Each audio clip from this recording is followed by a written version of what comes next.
Introduction. Father, this park is so beautiful. It has so many swings and rounds to enjoy. My friends also come here daily. I know that. You must like this park. That's why I brought you today here. Thank you, Father. Most welcome, son. Suddenly, earthquake occurs. Are you all right, son? Yes, Father. I'm okay. May I ask you something? Yes, sure. How earthquake occurs? And how can it produce so much destruction? When sliding of the plates occur in the interior of the earth, it causes earthquakes. The shock wave from this sudden movements come to the surface. These waves move along the earth's surface and cause most of the damage. Okay, Father. Now I got the point. And I want to know more about these waves. Okay, son. I will tell you. Children, today we will study more about the wave.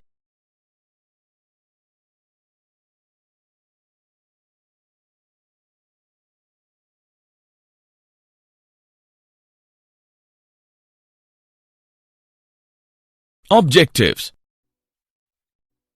At the end of this lesson, you will be able to define wave motion, differentiate transverse and longitudinal waves, evaluate displacement relation in a progressive motion, calculate speed of a traveling wave, understand superposition of waves, know about reflection of waves, define stationary waves, understand beats, analyze Doppler effect.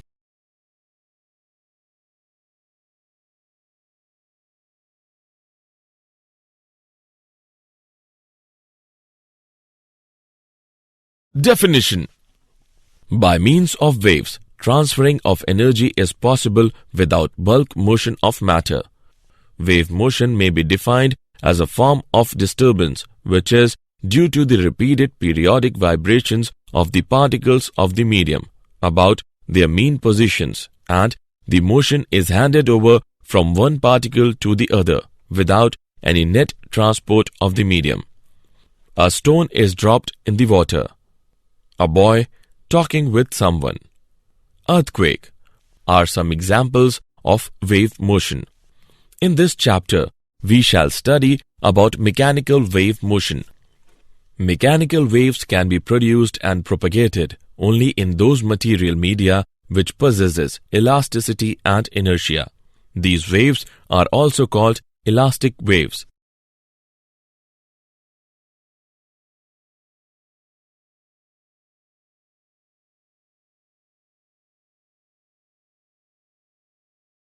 Transverse and longitudinal waves.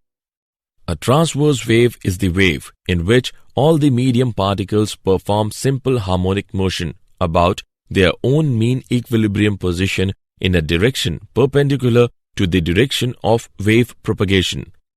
Longitudinal wave motion is that wave motion in which the individual particles of the medium execute simple harmonic motion about their mean positions along the direction of propagation of the wave.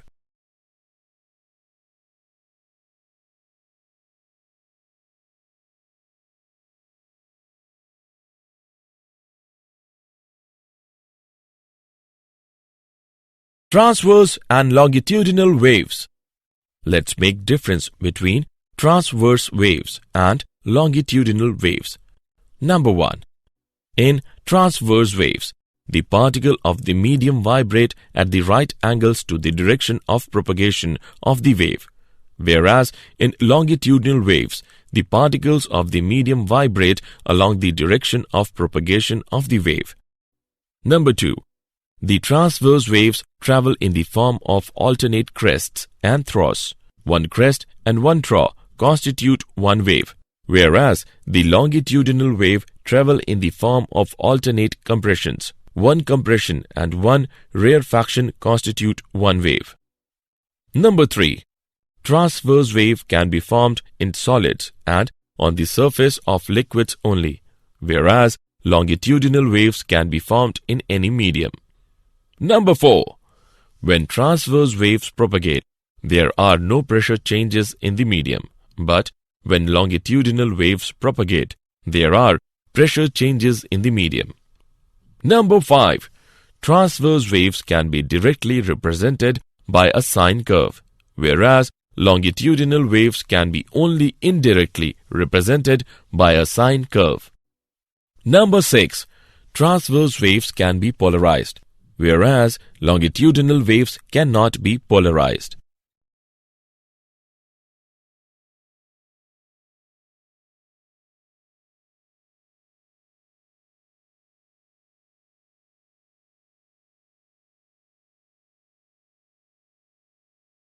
Displacement relation in a progressive motion. A displacement time function at every instant gives the shape of the wave at that instant. It also describes the motion of the constituent of the medium at that location.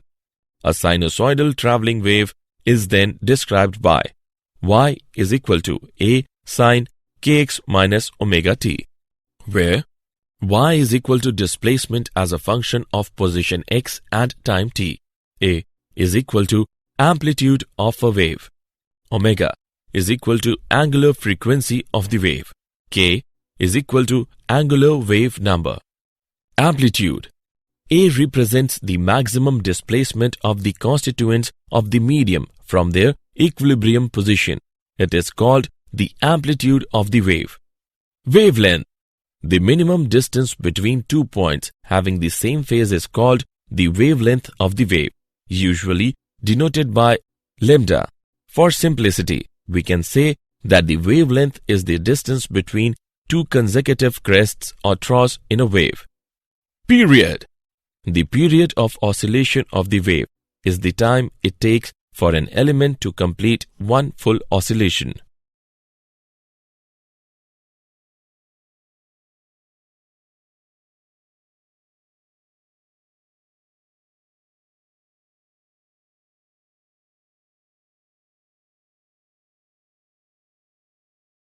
Speed of a traveling wave. A general relation for all progressive waves is given by v is equal to lambda upon t. In the time required for one full oscillation by any constituent of the medium, the wave pattern travels a distance equal to the wavelength of the wave. Speed of a transverse wave on stretched string. Suppose a string is stretched between two rigid supports. If the string is slightly disturbed by plucking, it is observed that a hump travels with a definite velocity along the length of the string. The velocity with which the hump travels depends on the tension and mass per unit length of the string. The velocity with which a disturbance travels on a stretched string is given by C is equal to under root T upon mu, where T is equal to tension in the string. Mu is equal to mass per unit length. Now, a string fixed at one end is stretched by hanging a weight from its other end.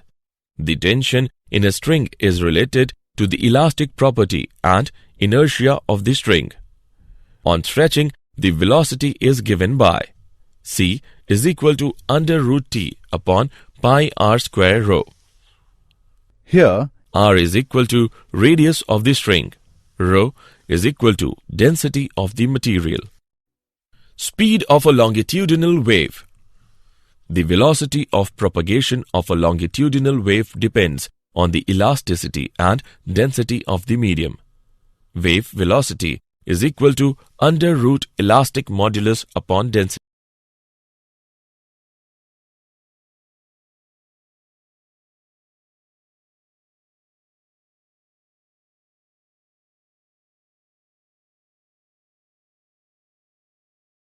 Principle of superposition of waves.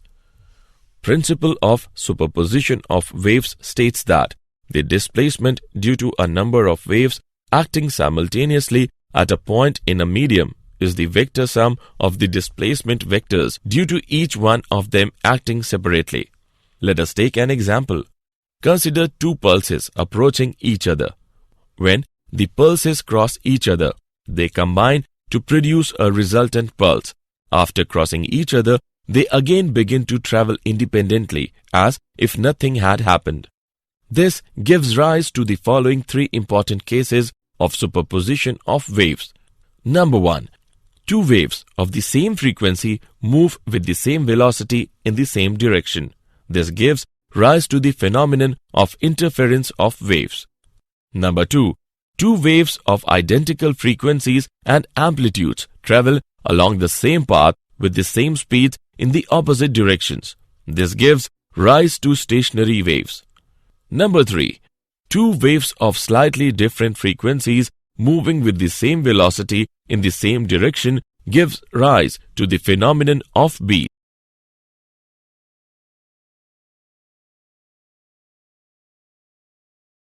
Reflection of waves.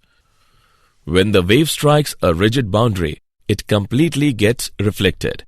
And if the boundary is not rigid, then a part of the incident wave is reflected and a part is transmitted into the second medium. Let us take an example.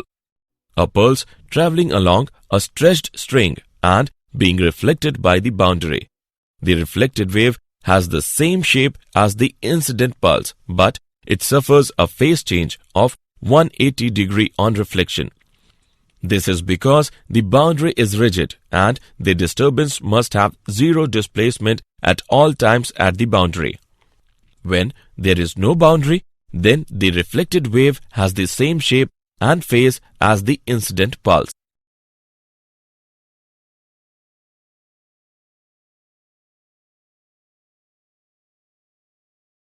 Stationary waves. The resultant wave formed by the superposition of two similar progressive waves traveling in the opposite direction is called a stationary wave. Antinodes. At some points, the displacement is always maximum compared to other points. These points vibrate with maximum amplitude and are called antinodes. The separation between successive antinodes is lambda by 2. Nodes. At some points, the displacement is always zero. These points, which are always stationary, are called nodes. The separation between successive nodes is lambda by 2. It is observed that the separation between a node and adjoining antinode is lambda by 4.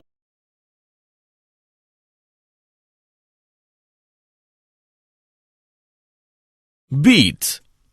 When two sounding bodies of nearly the same frequency and same amplitude are sounded together, the resultant sound comprises of alternate maxima and minima. The phenomena of alternate waxing and waning of sound at regular intervals is called beats. Let's see an example. There are two harmonic waves, one of frequency 12 Hz and the other of frequency 10 Hz.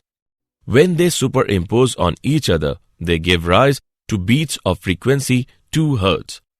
The number of beats heard per second is called beat frequency. Beats are heard only when the difference in frequencies of two sounding bodies is not more than 10. This is due to persistence of hearing. The time from each loud sound to the next loud sound is called one beat period.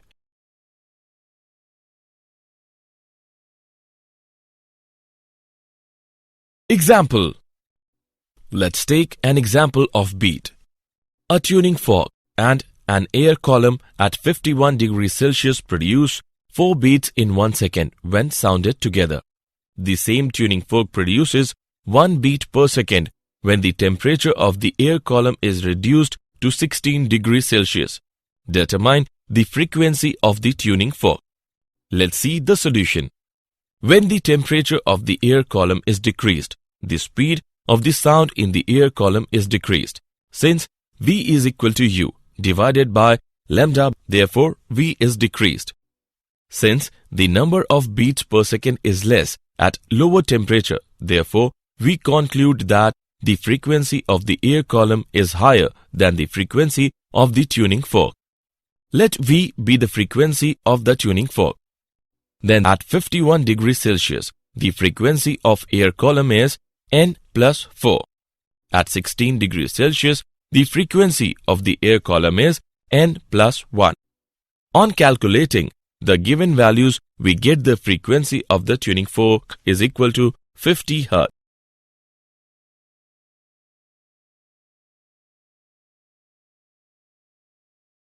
Doppler's effect.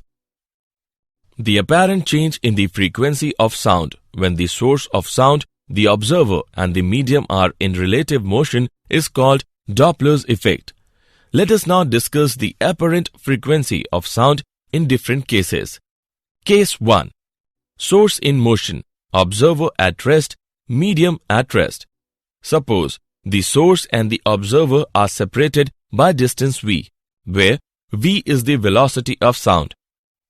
Let nu be the frequency of sound emitted by the source. Now, the source starts moving towards the observer with velocity vs. It gives nu dash is equal to v upon lambda dash. On calculating, we get nu dash is equal to v upon v minus vs multiplied by nu. So, as the source of sound approaches the observer, the apparent frequency nu dash becomes greater than the true frequency nu. If the source is receding away from the observer, then the apparent frequency is given by nu dash is equal to v upon v plus vs multiplied by nu. Case 2. Observer in motion, source at rest, medium at rest. Observers move towards source with velocity v0. In 1 second, the observer receives waves occupying the space is equal to v plus v0. Number of waves in unit distance is equal to nu upon v. Number of waves in distance v plus v0 is equal to nu multiplied by v plus v0 upon v. Apparent frequency nu double dash is equal to v plus v0 upon v multiplied by nu. If the observer is moving away from the source, then the apparent frequency is given by nu double dash is equal to v minus v0 upon v multiplied by nu.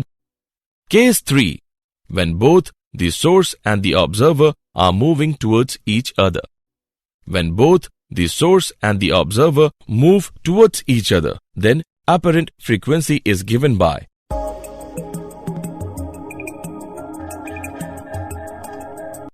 nu triple dash is equal to v plus v0 upon v minus vs multiplied by nu. If both the source and observer move in the direction of sound, then nu triple dash is equal to v minus v0 upon v minus vs multiplied by nu.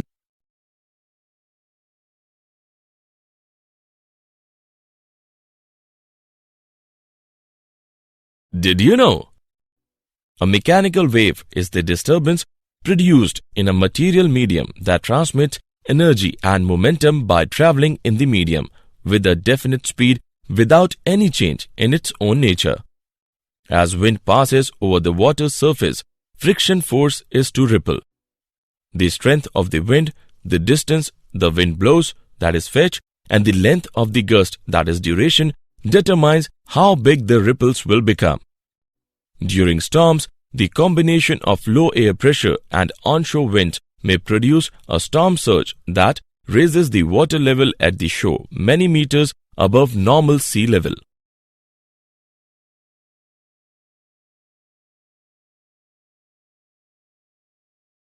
Summary. Let us summarize what we have learnt. Wave motion may be defined as a form of disturbance which is due to the repeated periodic vibrations of the particles of the medium about their mean positions. In transverse wave, all the medium particles perform simple harmonic motion about their own mean equilibrium position in a direction perpendicular to the direction of wave propagation.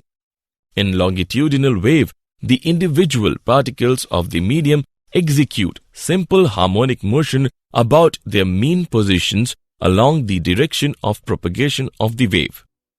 The minimum distance between 2 points having the same phase is called the wavelength of the wave.